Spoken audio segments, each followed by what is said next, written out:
अगर आप दिल्ली या एनसीआर के इलाके में रहते हैं तो ये खबर आपके लिए काफी जरूरी है, ताकि इस जानलेवा प्रदूषण में बाहर निकलने से पहले आप ग्रैप 4 के बारे में जान लें।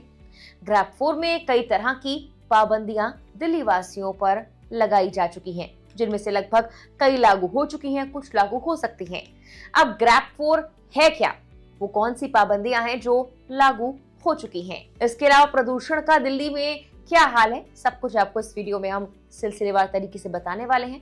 नमस्कार, मेरा नाम मेघना सचदेवा, आप मुझे देख रहे हैं लोकमत हिंदी पर। ग्रैप 4 आखिर क्यों लागू हुआ, ये समझने के लिए पहले आपको दिल्ली में कहां कितना प्रदूषण है ये जान लेना चाहिए। राष्ट्रीय राजधानी क्षेत्र गैस चैम्बर बन चुका है।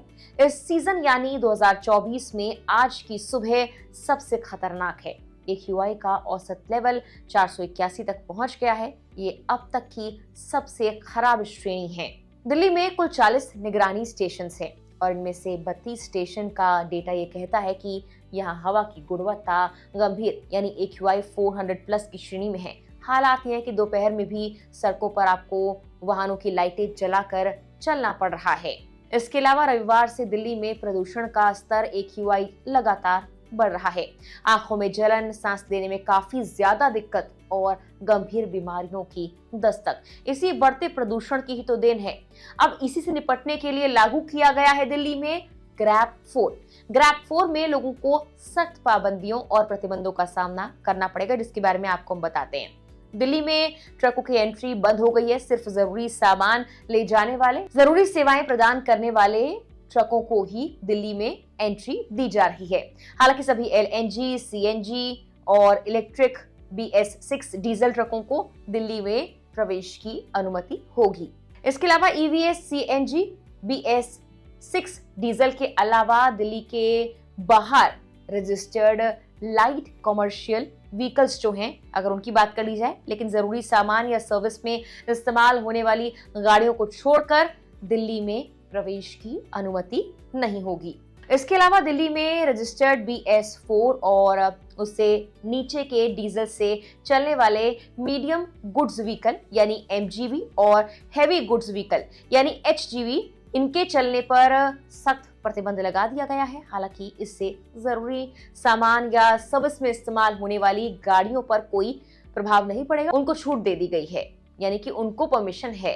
ग्रैप 3 की तरह हाईवे, सड़क, फ्लाईओवर, ओवरब्रिज या पावर ट्रांसमिशन पाइपलाइन या फिर टेलीकम्युनिकेशन जैसे पब्लिक प्रोजेक्ट्स के लिए भी कंस्ट्रक्शन और डेवलपमेंट गतिविधियों पर फिलहाल के लिए रोक है, प्रतिबंध है।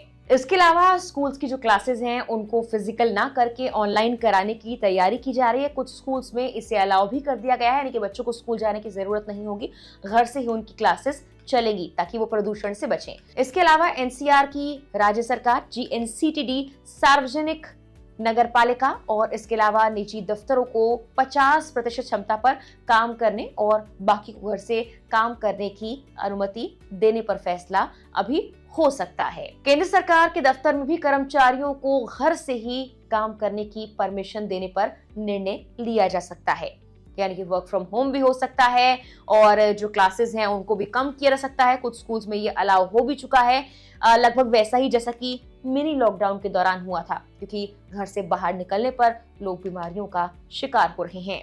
पिछले साल भी ग्रैप 4 की पाबंदियां लागू की गई थी, लेकिन 14 दिन बाद जब अचानक से मौसम में बदलाव हुआ, बारिश हुई थी, तो प्रदूषण कुछ कम हुआ था।